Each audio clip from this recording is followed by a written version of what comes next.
Hi, my name is Kelly McCord from Kelly's Tutoring, and in today's video I'm going to look at how to prepare for the summer 2021 GCSE exams. Now, I've had a lot of messages from teenagers who are anxious, apprehensive and agitated about their GCSEs, and the number one complaint is that they don't feel they have enough time. For many, they feel that they've run out of time already. Although they've started a new term at school, they are recapping what they learnt in year 10 at the beginning of year 10. They're going over what they self-taught themselves during lockdown. And for many, they don't feel that they fully grasped it the first time. So they don't feel like they're revisiting it. They feel like they're doing it from scratch. On top of that, many teenagers know that they haven't consistently worked over the summer for various reasons, feeling demotivated, demoralized, anxious. And already we know that over the summer, students tend to lose some of their knowledge because of the summer slide.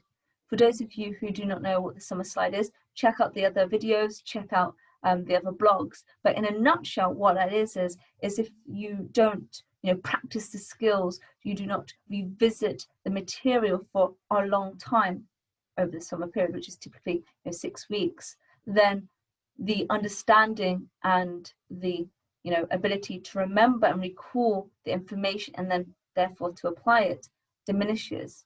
And research across the world throughout the years have all proven this. And so that, mixed with the general feeling of unease, is making teenagers feel even more stumped. And if that wasn't bad enough, for some teenagers, they are feeling even more concerned because some schools have decided to take the mock exams before the Christmas holidays. Now, some schools already do that, but many tend to do it after the Christmas holidays. And the reason for that is it allows teenagers to have the opportunity to study over the holiday period. And for many, they're not going to have that.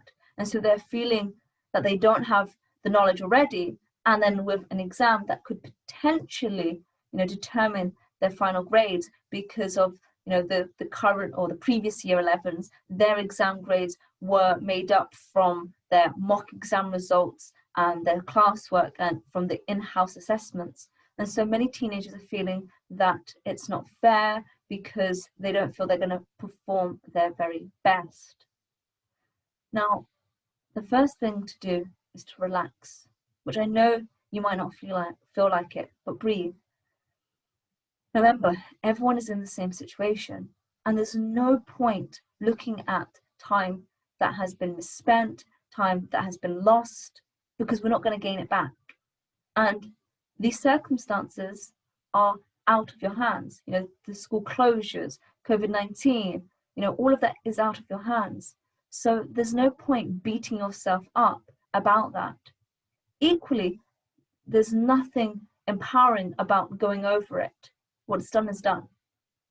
So in this video, I'm going to show you how you can effectively and efficiently and smartly utilize the time you've got to give yourself the best chance of succeeding.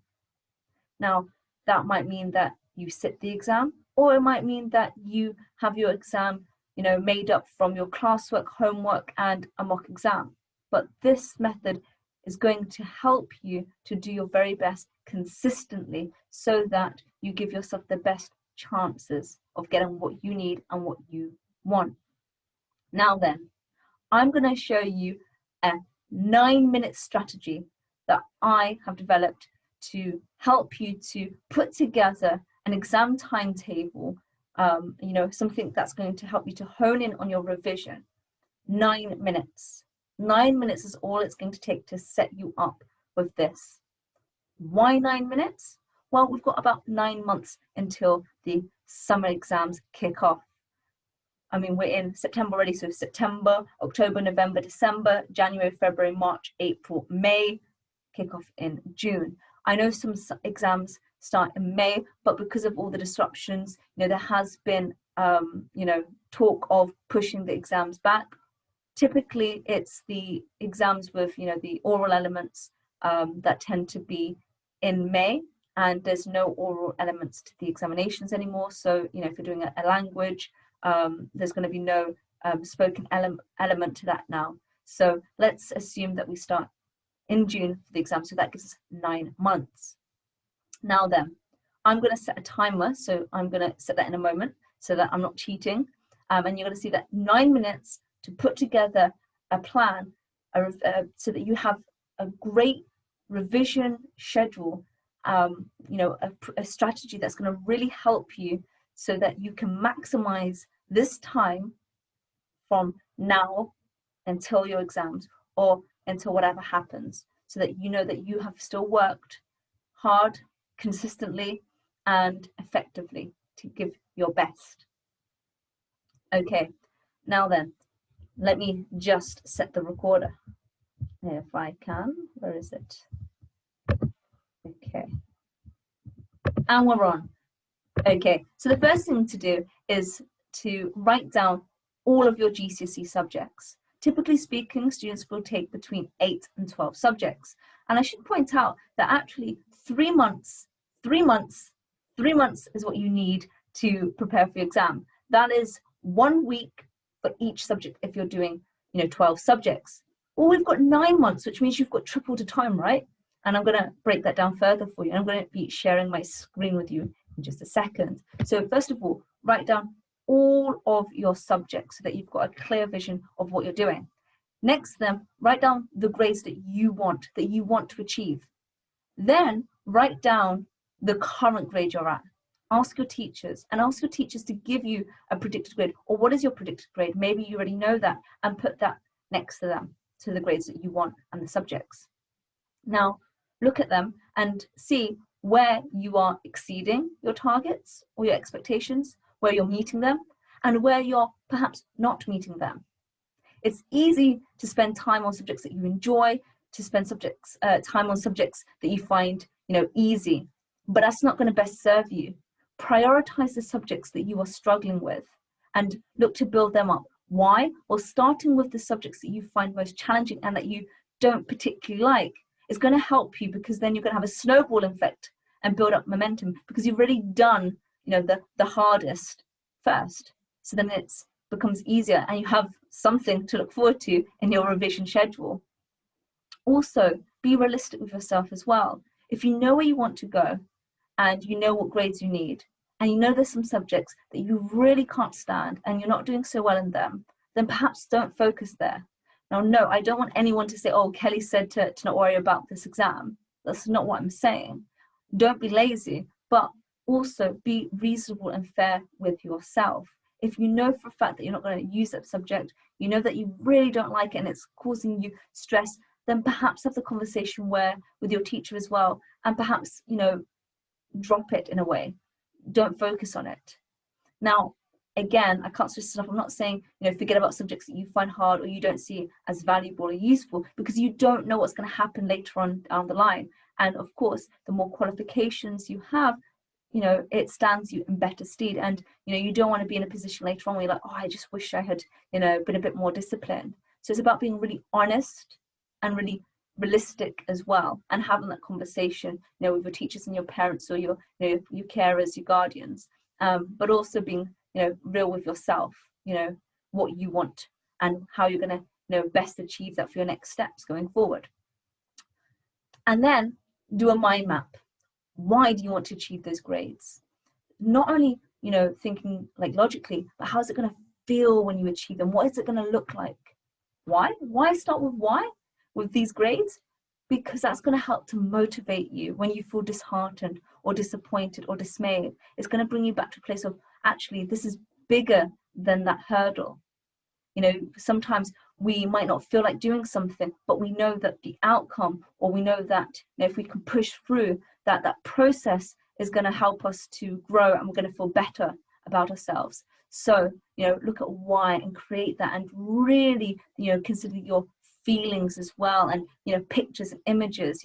Do get pictures from magazines, from online, to create a mood board or a mind map so that you can really get like empowered and motivated and inspired by what you want to create and what you want to achieve, and you know what it's going to lead to.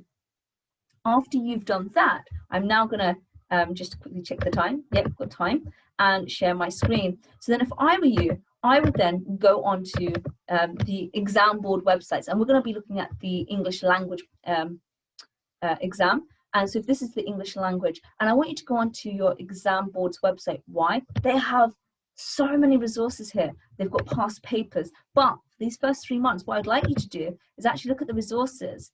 I mean, they've got this is the Eduquas exam board, and they have sorry if I'm mispronouncing it, they have a myriad of you know, resources here. They've got something here called command words, and I want you actually, if you look, this is AQA, they have their own specification at a glance, and again they tell you what's covered, and they also have keywords. They have you know, what's assessed, and they also have like the keywords as well, and that's for all of them. This is OCR as well. You can get a content overview. This is for English language. They've even got like a list of resources that they would recommend as well. And again, by looking at the specification, I want you to first of all then write down the keywords in the exams. Do it for all of them. And again, there's Edexcel as well.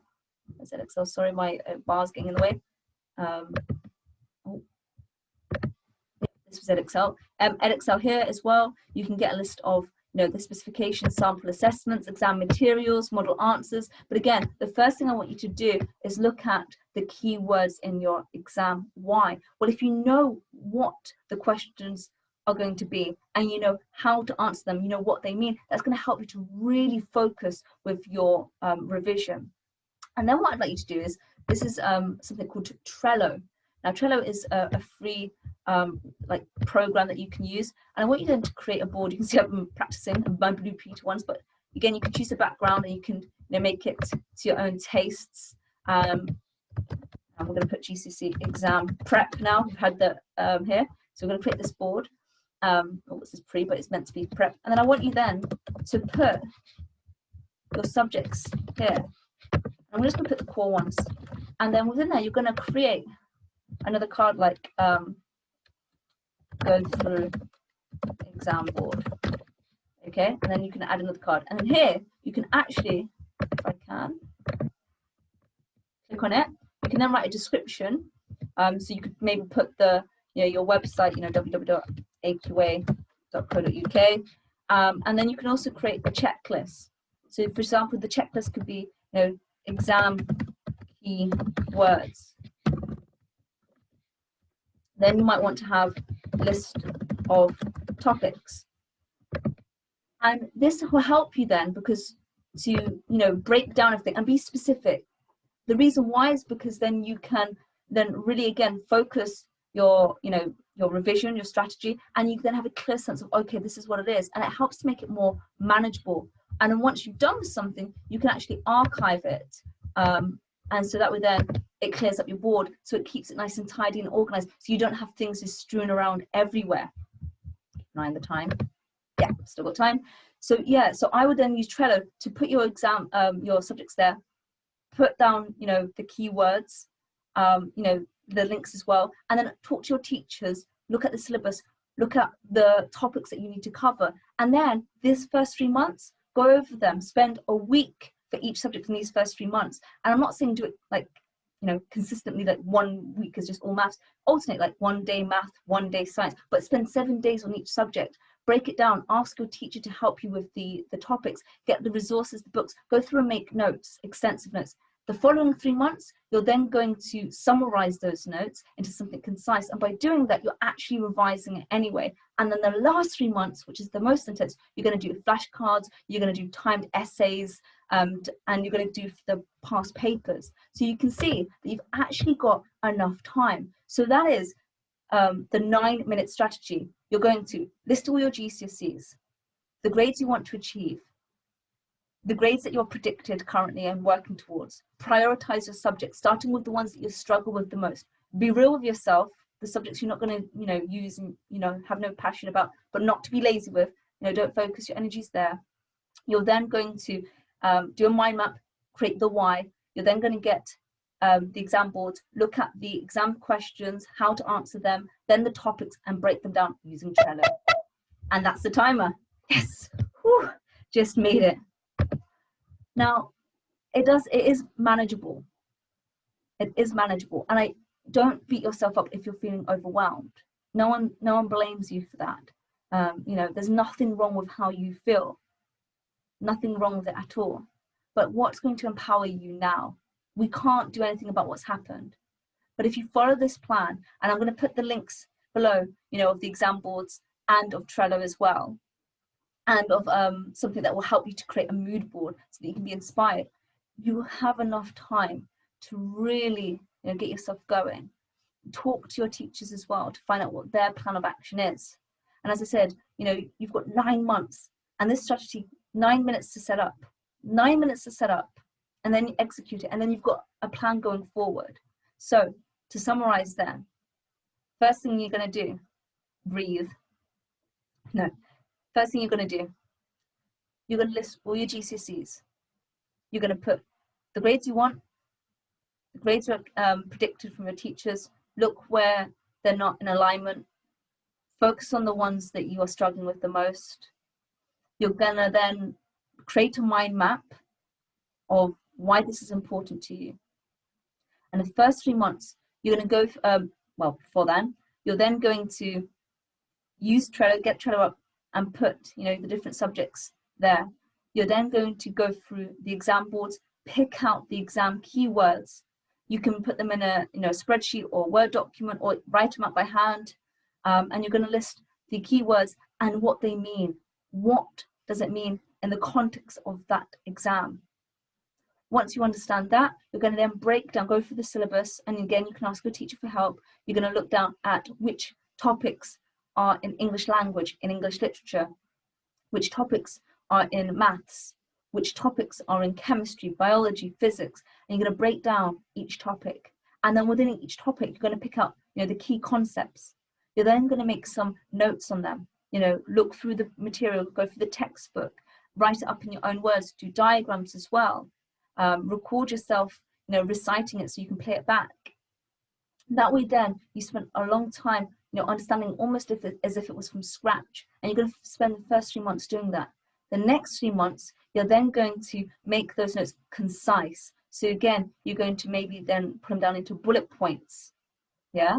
And then the final 3 months, you're going to make flashcards. Then it's just, you know, a word, and then perhaps, you know, or a question, and then the answer at the back. And remember to use lots of colors with your revision highlighting as well, because the brain loves that stimulation. And then you're going to do, you know, timed practice papers, so that if you sit your exams then in 2021, you give yourself the best chances of success. And even if you don't, and it's, you know, in-house assessments like the previous year 11s, well, because of all the work and preparation, you're going to be able to perform well. And as I say, the first 3 months, you know, in each 3 months, think of it like this: you're spending 7 days on each subject. Now, that doesn't mean 7 days only on one subject. You know, break it down so that, as I say, you're doing maths one day, English another day, science another day, Spanish another day, French another day, whatever it is. So that way, then, you know, it's staggered, and you're not going to then, you know, lose interest and become bored. But also, it's been proven that if you, you know, change topics, that you actually, it's tougher, but you actually retain the information more because the brain is making more connections. But as I said, I would say for the first 3 months, actually do 1 day maths, another day English, another day Spanish with the topics. And the reason for that is because it's like you're learning the information. Then after the first 3 months, so the next 3 months, so in that 6 month period, you then want to start, you know, not just doing, you know, 1 day math, but you want to do then, you know, staggered. So you want to go from one topic to another topic. It could be within maths. So you, for example, you could do algebra and then geometry. But then to make it even more challenging and to retain the information better, you might want to do then algebra and then do, you know, waves and physics. And by doing that, you actually stretch yourself. And then in the final 3 months, so this is like the 9 month stretch, You then want to, as I say, do flashcards, and then you don't want to, you know, be quicker with the revision. But at the same time, you also then want to get into practice with the exam papers, the timing especially. Now, that's not to say that in between now that you can't do some practice papers, but that would be after, say, you know, you've done 7 days worth of math, then do a practice paper. You know, that will help to pull everything together. And that way done as well, you can then note down your score and then see in 6 months time, you know, how you've progressed, and then to see, actually, I'm struggling with this, I'm going to focus in the next 3 months on this particular area because I can see that's my weakness. So again, I'm going to leave, you know, links to Trello and to the exam boards so that you can, you know, access them. But please do get in touch if you have any questions or concerns. And remember, this is a 9 minutes to set up, 9 minutes. Find 9 minutes to set this up, and then for the next 9 months, you will have a plan that will support you so you don't feel stressed and overwhelmed, and that you know is actionable, and that you can achieve your best. You're setting yourself up for the best that you can do with what is happening. But remember to, you know, like the video, subscribe to the channel, and, you know, please share this, leave feedback, give me some comments as well. You know, what else do you need support with? You know, show me your mind maps. I'd love to see them. You know, show me your Trello boards, and I will see you in the next video. Bye for now.